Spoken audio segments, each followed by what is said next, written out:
You ever just stop and think about how the food you eat actually becomes the energy that powers, well, everything you do? Your thoughts, your movements, all of it. Today, we're going to dive deep inside our own cells to see exactly how that magic happens. I mean, it's something we totally take for granted, right? But it is one of the most elegant and honestly, most essential stories in all of biology. That apple, or that slice of pizza, whatever. It's just a package of stored chemical energy. And our cells, they are absolute masters at unlocking it. So, the key to this whole operation is one incredible little molecule, ATP. The best way to think about it is like the universal energy currency of your body. It's like your cells can't just use a sugar molecule directly to get work done, any more than you can use a bar of gold at a vending machine. You got to convert that gold into spendable cash first.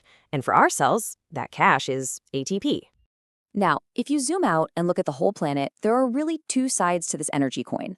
On one side, you've got photosynthesis. That's plants using sunlight to build sugars and store energy. And then you have what we do, aerobic oxidation. We take those sugars and break them down to release that energy. Today, we're following our side of the story.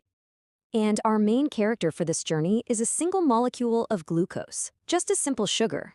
We're going to follow it from start to finish as it gets systematically taken apart through 4 different stages, all to get at the energy packed inside its chemical bonds. All right, so here's the game plan.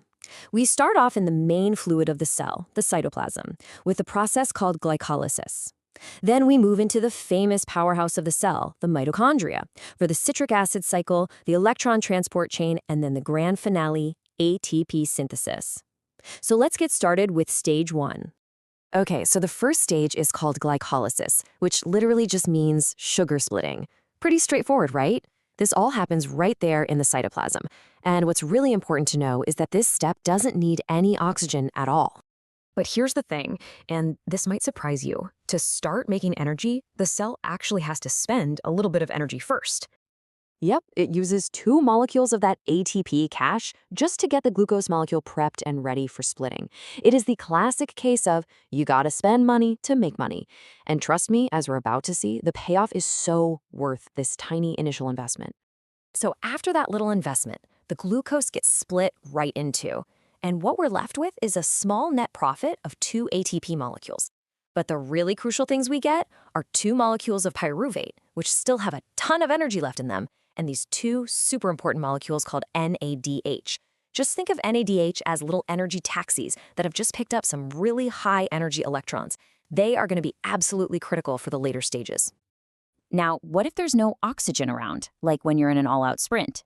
Your muscle cells have a backup plan. They can take a quick detour and use fermentation. This process converts that pyruvate into lactic acid and squeezes out just a little more ATP real fast.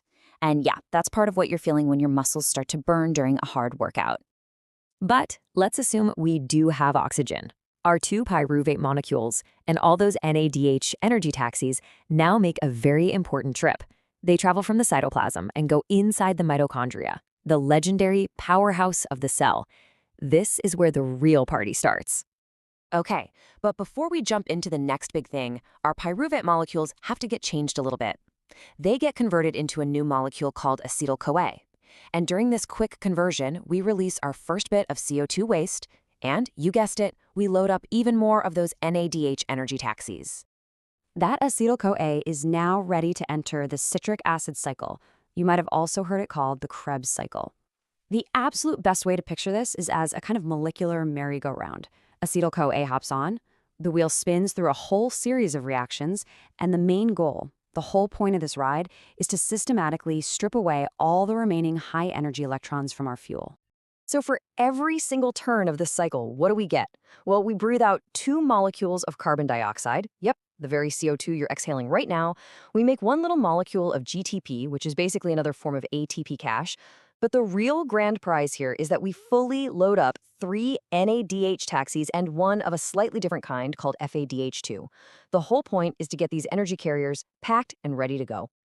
And this, my friends, brings us to the climax of our story. All those fully loaded energy taxis, all the NADH and FADH2 we've collected, they all head over to the inner membrane of the mitochondria. They are about to cash in those precious high-energy electrons they've been carrying. To really get this next part, you have to understand one key idea: the proton-motive force. The goal here is simple. Use the energy from those electrons to pump protons from one side of a membrane to the other. Think about it like this. It's exactly like building a giant dam and pumping tons of water up behind it. You're storing a massive amount of potential energy, just waiting to be unleashed. And this is how it works. Our energy taxis, NADH and FADH2, show up and drop off their high-energy electrons. Now watch. Those electrons get passed down a series of protein complexes, kind of like a bucket in a bucket brigade. And with every single handoff, a little bit of energy is released, and that energy is used to pump a proton across the membrane, building up our dam. And what happens at the very end of the line? The electrons, which are now low energy, get handed off to an oxygen molecule, forming water. This right here is the entire reason you need to breathe. Okay, the dam is built. The potential energy is stored up and ready to go. Now it is finally time for the massive payoff. It's time to open the floodgates and turn all that potential energy into actual spendable ATP cash. All those protons that we pumped up, they want to flow back down. But they're only allowed to flow through one specific channel. And that channel is an absolutely incredible molecular machine called ATP synthase. This thing is one of the most amazing pieces of nanotechnology in the entire known universe. As protons rush through it, they literally cause a part of the machine to physically spin around, just like water spinning a turbine in a hydroelectric dam. And it's that spinning motion that's going to generate a boatload of ATP. So how does the spinning actually do the work? Well, as the rotor spins, it forces other parts of the machine to change their shape. And these shape changes happen in a three-step cycle. First, one part grabs the raw materials, ADP and a phosphate. Then a shape change literally smashes them together to make a new ATP molecule. And finally, a third shape change opens it all up and releases the brand new ATP. It just goes on, repeating at incredible speeds. Grab, smash, release. Grab, smash, release. So, after that whole journey, let's do the math. What's the final score? Well, from that one single molecule of glucose, the first couple of stages gave us a direct profit of about 4 ATP. But cashing in all those energy taxis, the 10 NADH and 2 FADH2, through that final turbine gives us a massive return. The total yield comes out to roughly 38 molecules of ATP. That is an incredible return on our initial investment. And that brings us to our final thought. Just think about that for a second. We just followed the journey of one single molecule of sugar. Now multiply that process by the countless trillions of molecules being processed in your body every second of every single day. It's this constant, unbelievable, microscopic storm of energy conversion that is, quite simply, the essence of being alive.